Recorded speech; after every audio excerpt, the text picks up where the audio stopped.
So overall, would I fit these tyres again?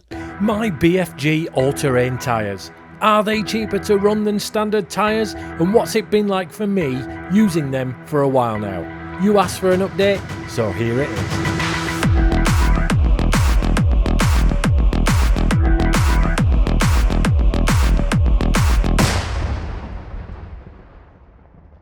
Right then, wheels and tyres update, because my body, after doing the marathon a few days ago, can't be doing any hiking, camping, walking or any other activities.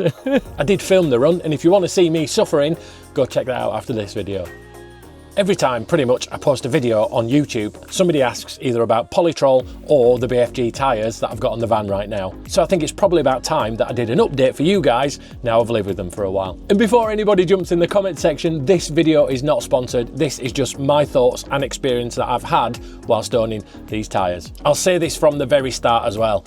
Everybody's driving styles are different, terrain's completely different, everyone's usage is completely different. Some people might absolutely hate these tyres and some people might absolutely love them. This is just how they've worked for me. The biggest thing people always ask me about is MPG, and yes, the MPG has dropped. On a really good run, I'm getting around 38 miles per gallon, but I genuinely stopped obsessing over MPG ages ago. These vans are basically adventure stations. They're not built to become aerodynamic, fuel-saving scientific experiments. Years ago, I had a car that got brilliant MPG, but you know what it didn't have? A bed. I couldn't make a brew in it, and I couldn't sleep in it on a campsite or in the middle of nowhere. And I know you can technically do that in a car, but come on, the experience is completely different, and I know what I would choose. So personally, whatever this van cost me extra to run, I can forgive it because of what it gives me back. And honestly, once I stopped staring at the MPG reading every 5 minutes, using the van got way more enjoyable. And one thing I didn't think about is that wheel size actually changes more things than I'd realised. And it's this point in the video where you can start questioning my maths. So if anybody else understands this way better than I do and my bad maths, then please pop it down in the comment section below. Correct me, please do it. It will help people either watching this video or reading your comment if you have answered it correctly, obviously. Maybe my maths is right, who knows? We're going to find out. My original wheels were a smaller diameter, which I think means that the speedometer readout is slightly inaccurate. And to be fair, most UK vehicles are like that. They usually underread to stop people accidentally speeding or whatever.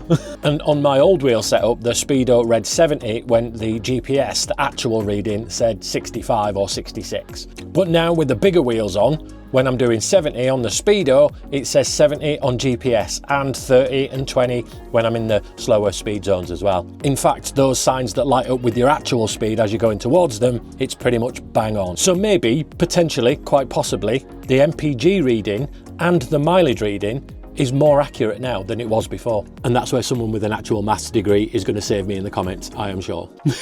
So here's how my brain sees it with the old wheels. If I drive 65 actual miles, but the van thinks it's doing 70 miles because of the smaller wheels, surely it's adding extra mileage onto the clock. And over the lifetime of the van, this could be a difference of up to 10,000 miles off what it's actually done, no? Which means that the old tyre setup may have looked slightly better on fuel economy, because the readings weren't perfectly accurate. Again, I could be completely wrong, and I'm great with a camera, not so great with a calculator. But from what I understand, the bigger rolling diameter now means that the van's readings are much closer to reality. So while the MPG looks lower, it might actually just be more accurate than before. And honestly, that's why I stopped obsessing over the numbers, because eventually your brain just starts to melt. Well, mine does anyway. Now the interesting bit, cost, because these tyres are expensive. These BFG tyres cost around 230 quid, whereas my other tyres to replace were around the £130 mark. So there's a big difference there straight away, but longevity is where it gets interesting. My original tyres lasted roughly between 6,000 or 8,000 miles before they needed replacing. Now again, everyone drives differently, different roads, different terrain, different van weights, etc. So your experience could be completely different to mine. But for me, that was about average. The BFG tyres, however, have a reputation for lasting absolutely ages. I've seen loads of people online reporting 50,000 miles from them, some even more. And so far, after around 7,000 miles on mine, they honestly still look new. Now obviously I've not hit the 50,000 miles yet, but just doing some rough maths, if my old tyres cost £130 each and lasted 8,000 miles, that works at around 0.016 pence per mile per tyre. If the BFGs cost £235 each and lasted 50,000 miles, that works out at around 0.0047 pence per mile per tyre. You still with me? So over time, the BFGs could actually work out massively cheaper.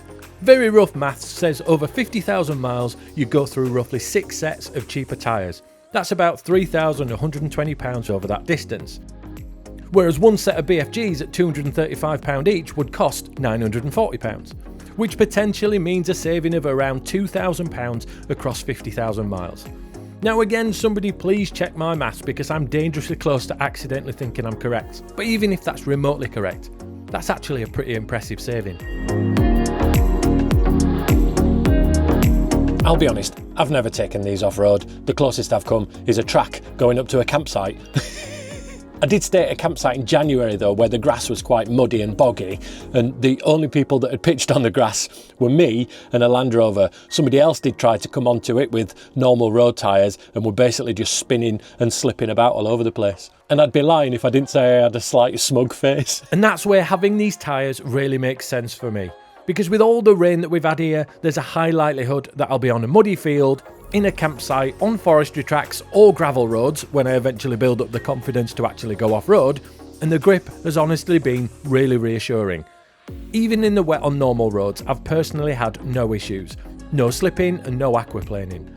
Now I'm not saying it can't happen, I'm just saying in my experience so far, over 7,000 miles, I haven't had any problems. And because they are all-terrain tyres, you sort of expect compromises. You expect some downsides and road noise. But honestly, I think the trade-off suits the van perfectly.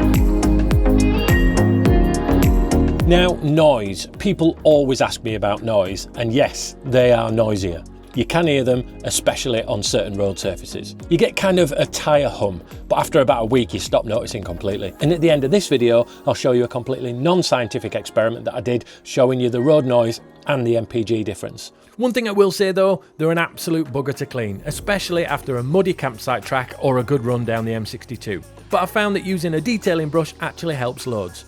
And when they're clean, the wheels and tyres honestly look fantastic. The chunky, aggressive look completely changes the van. Again, not for everyone, some people absolutely hate this style. But personally, I love the style, more rugged, more beast, and it makes the van feel more adventure ready. Now, when I had these wheels and tyres fitted at Vanstyle, I also had a lift kit fitted. I'll put the entire kit in the description below or links to the kit that I had installed. And the reason for having the lift kit is because the wheels and tyres that I chose would have rubbed on the arches. I also had to remove my mud flaps and change them for different ones because they were also catching on the front wheels. And I think that's worth mentioning because a lot of people see these tyres just fitted to vans and think that that's it, they're just fitted and off you drive. Sometimes there are little issues that need ironing out. But visually, this is exactly what I wanted. I wanted to keep that commercial bumper look. Personally, I'm not really into the body coloured bumpers on my own van. Now don't get me wrong, I love seeing loads of vans with body coloured bumpers, I think they look amazing, I genuinely love looking at them. But for my van, I wanted that slightly tougher utility look, a bit more workhorse and rugged looking. And I think the tyres massively add to that, especially with the lift kit. And with the rugged look and commercial bumpers, I'm less precious about dents and scrapes. I call those memory marks. There's still loads that I want to do to the van, including ripping out the entire interior and having a U-shaped design, but I want a U-shaped design where I can have seat belts in the rear as well. There are a few companies out there that do it, and a few lovely subscribers have sent me some details of those companies that do it, but the cheapest one I've found is 26 grand. That's just too much money for me to spend on doing something that is a want rather than a need. I also want to de-chrome the van completely as well, so that means taking off the chrome sidebars, changing the chrome handlebars and the chrome bit at the back that I've just replaced, and a few more little subtle changes here and there, not too much, including eventually having my front bonnet wrapped in matte black. That's the dangerous thing with modifying camper vans. You start with tyres, then suddenly you're picking up sidebars, different grills, roof racks, light bars, suspension, and before you know it, you're eating beans on toast for 3 weeks because you've bought something called a matte black overland accessory kit. But I do think the van is finally getting close to the overall look I always imagined.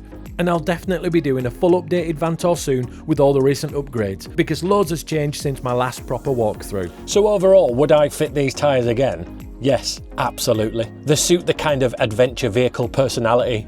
Yeah, the MPG drops a bit. Yeah, they are a little bit noisier. Yes, they are a little bit more expensive, and yes, they take approximately 14 business days to clean. But for me personally, and the way that I use my van, when it comes to replacing these tyres when they do eventually run out, I'll be replacing them for the same ones, definitely. But do you know what? There's no perfect setup.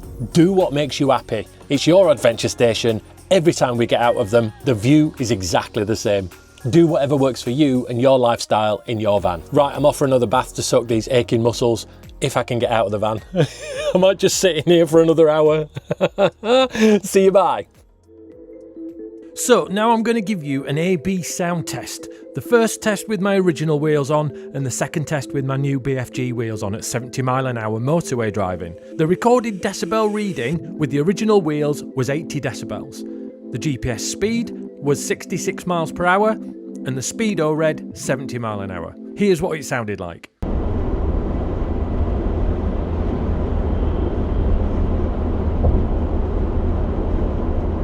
Here's the same test on the same stretch of road at the same speed. The recorded decibel reading was 80 decibels, same mic position as before. The GPS speed read 69 mile per hour on the speedo, and on the van it read 70 mile an hour. Here's what it sounded like.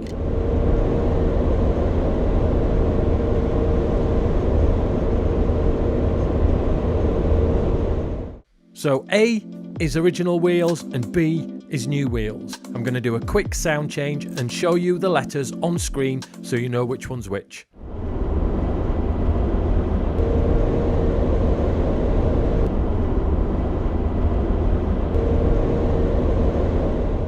When driving the van, you do notice the sound coming from the tyres. It's kind of a whirring sound. Not offensive in my opinion, a reminder that you've had some badass wheels and totally worth it for the beast go almost anywhere upgrade. The MPG, well, that took a hit, but not anywhere near as bad as I thought. I took the van on the same drive as I normally do when I test my MPG, and the old wheels read 40.1 MPG, and the new wheels read 38 MPG. In no way was this scientific, but my little 2-litre Blue Motion 115 bhp van now looks properly mint, in my opinion anyway. I'm also not 100% sure about the bonnet bra. Let me know your thoughts in the comment section.